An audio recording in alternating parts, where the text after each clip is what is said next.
மீனா பாரு, நான் மணல்ல ஒரு அழகான வீடு கட்டுறேன். வாவ் அருண், ரொம்ப அழகா இருக்கு. இங்கே பூவும் இலைகளும் வச்சா இன்னும் அழகா இருக்கும். இது நம்ம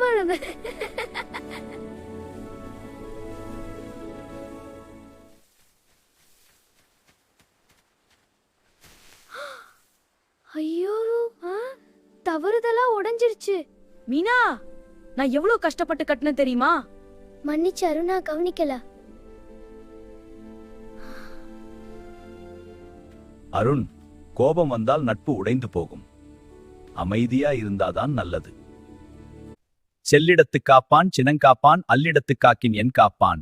கோபத்தை சரியான இடத்தில் கட்டுப்படுத்தினால்தான் மனிதன் உண்மையாக வலிமையானவன்.